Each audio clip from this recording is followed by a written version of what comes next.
राम राम किसान भाइयों, स्वागत है आपके अपने यूट्यूब चैनल भवानी मंडी भाव ऑफिशियल पर। आज दिनांक 23 मार्च 2025 वार के अगर बात की तो रविवार। लगातार साप्ताहिक रिपोर्ट आपको काफ़ी दिनों से दे नहीं पा रहे थे, उसके लिए क्षमा चाहेंगे। आज में भी बहुत सारे काम थे, बहुत सारे कार्यक्रम थे, लेकिन सब दाएँ बाएँ करके कहीं ना कहीं मैंने कहा वीडियो को थोड़ा समय निकालते। भाइयों के लगातार कमेंट आ रहे हैं कि साहब वीडियो बनाओ। बात करते हैं आज संतरा की।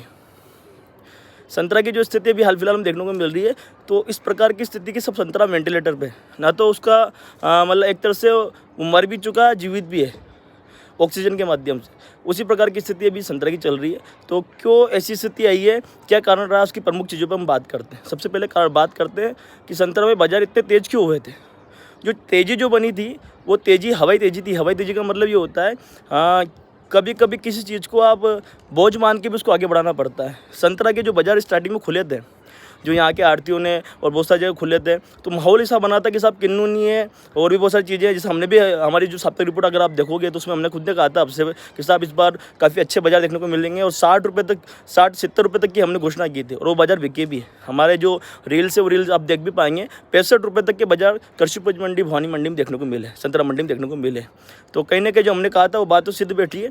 और अगर बात की जाए साहब इतने तेज़ क्यों हुई था बाज़ार, उसका प्रमुख जो कारण था, लोगों के दिमाग में ये चीज़ थी कि साहब किन्नू नहीं रहेगा तो किन्नू की जगह जो रहेगी उसको कहीं ना कहीं संतरा लेगा। और इस बार नागपुर की भी ये रिपोर्ट आई थी कि नागपुर में काफ़ी कम पैदावार है, तो कहीं ना कहीं भवानी मंडी का जो माल है इसकी काफ़ी अच्छी रेंज मिलेगी।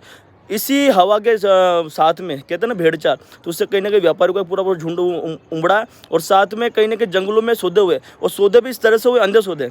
जिन मालों की रेंज मान के चला है आप 1600-1700 रुपये की रेंज में, और 2,000 रुपये में सौदे हुए। कोई माल 2500 रुपये, यहाँ तक की खबरें भी, अब सच है कि झूठ हमें जानकारी में नहीं है, 5500 रुपये मन तक के सौदे हुए।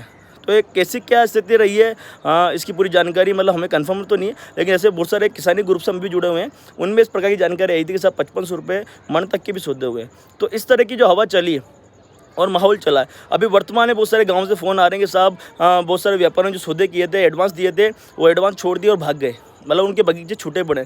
ऐसे बहुत सारे गांव आसपास आगर में बहुत सारे 2-4 गांव का नाम तो नहीं लूँगा, पर बहुत आगर क्षेत्र के आसपास ज़्यादा ऐसे केस थे देखने को मिल रहे हैं। कल परसों में हमारे एक भाई को बेच के वहाँ एक सौदा करवाया, क्योंकि वहाँ सौदा जो जिससे लेकर था वो छोड़ के भाग चुका है। तो इस प्रकार की, लेकिन आपसे निवेदन ये भी रहेगा, मेरा कॉन्टैक्ट नंबर इसमें रहता है, कोई फ़ोन लगा कि यूँ मत कहता साहब हमारे सौदा करा दो, क्योंकि व्यापारी थक चुका है। थक क्यों चुका साहब, उसकी स्थिति मैं आपको बताना चाहता हूँ। क्यों व्यापारी इस प्रकार की स्थिति में आगे खड़ा हो गया कि आज आपका माल नहीं ले पा रहा, उसका कारण बताता हूँ आपको।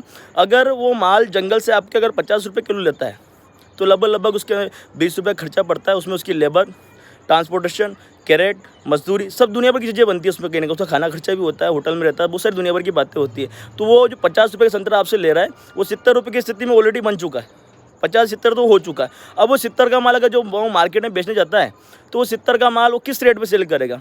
बेसिक सी बात है, 2-5 रुपये कमाएगा, 72-75 रुपये की स्थिति में वो बेचेगा। लेकिन सब माल 75 नहीं बेच पाएगा, क्योंकि जो फुल साइज़ का माल है वो 75 रुपये बेच सकता है, लेकिन मीडियम साइज़ उसको 55 बेचनी पड़ेगी, उसे छोटी साइज़ जो 25, 30, 35 में बेचनी पड़ेगी।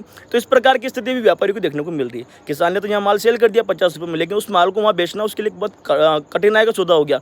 और फिर स्थितियाँ इस प्रकार की देखने को मिल रही है कि हाँ, ऐसी बहुत सारी पार्टियाँ हमारे संपर्क में थी, तो उनकी भी स्थिति थी सर्दी के अंदर में कि जब 15-20 रुपये 25 रुपये की स्थिति में संतरा था, तो वो 20 रुपये 25 रुपये की संतरा यहाँ से ले रहा था, 10-15 रुपये खर्चा है तो 30-35-40 रुपये पड़ रहा था। उस माल को 50, 45 और 25 के आंकड़े में बेच रहा था, तो कहीं ना कहीं उसको फ़ायदा का सौदा देखने को मिल रहा था। इस प्रकार की स्थिति उसमें देखने को मिल रही थी। लेकिन अभी क्या स्थिति देखने को मिल रही है, अभी स्थिति इस प्रकार की हो गई है कि 50 रुपये किलो तो माल ले रहा है, 70 का आंकड़ा आ चुका है। अब इसमें समस्या क्या आएगी, समस्या ये आएगी कि जो माल पहले में 50 रुपये वो बेच रहा था, उस माल को जो खरीदता है ठेले वाला, अधिकतर जो माल यहाँ से जाता है, जो व्यापारी खरीदता है, वो भी कहीं ना कहीं ठेले वालों को बेचता है, और ठेला वाला उस माल को सेल करता है। तो ठेले वाला उस 50 वाले माल को 60 रुपये 65 रुपये बेच रहा था। तो उससे क्या होता है, बिक्री अच्छी हो रही थी। जब सस्ते में कोई माल कोई फ्रूट बिकता है, कोई चीज़ बिकती है, तो कहीं ना कहीं अच्छी उस पर खरीदारी देखने को मिलती है, तो कहीं ना कहीं उसका अच्छा माहौल भी देखने को मिलता है। लेकिन जब ये माल जब 70 रुपये में इनका वहाँ पड़ रहा है, 70 रुपये की स्थिति में वहाँ पड़ गया, ये माल बेच रहे 75 रुपये, 2-5 रुपये कमाने की स्थिति में, वो माल जब वो ठेला वाला बेच रहा है तो वो 80 रुपये, 90 रुपये, 100 रुपये तक बेच रहा है। तो कहीं ना कहीं जनता की पसंद से ये फ्रूट हट गया, और इसकी जगह ले ली किसने, अभी आम चालू हो चुका है, अंगूर भी इतना महंगा नहीं है, 50-60 रुपये मिल रहा है, खरबूज तरबूज भी आ चुके हैं, तो कहीं ना कहीं इसकी जगह दूसरे फ्रूट और दूसरी चीज़ें ले रही हैं। तो जो माइनस पॉइंट अभी देखने को मिल रहा है इसकी रेंज है।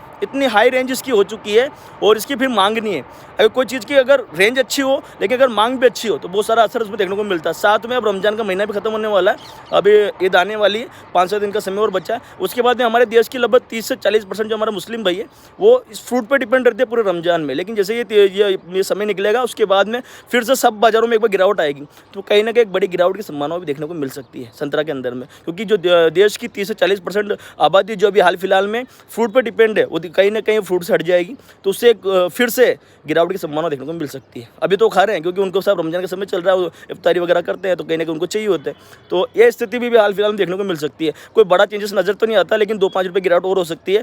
35-40 रुपये की स्थिति में संतरा आ सकता है और अब इससे नीचे जाने की सर्किट नहीं है। अब उससे उछाल आने की संभावना बहुत कम है, बहुत रेयर केस है। कोई ऐसी स्थितियाँ बैठ जाए तो अब स्थितियाँ बैठने का कारण भी नहीं बचा है, क्योंकि मुश्किल से 15 से 20 दिन बचे हैं।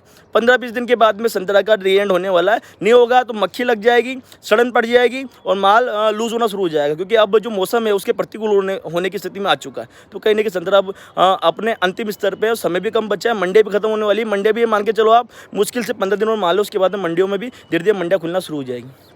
तो इस प्रकार की स्थिति भी हाल फिलहाल में देखने को मिल रही है। आपसे निवेदन है, हम जो भी बात करते हैं, जो भी जानकारी लेते हैं, व्यापारिक जानकारी लेके उसके बाद आपको साप्ताहिक रिपोर्ट बना के पेश करते हैं। अगर हमारी जानकारी अगर अच्छी लगे आपको तो जो वीडियो के नीचे सुपर थैंक्स का ऑप्शन वहाँ से कर सकते हैं।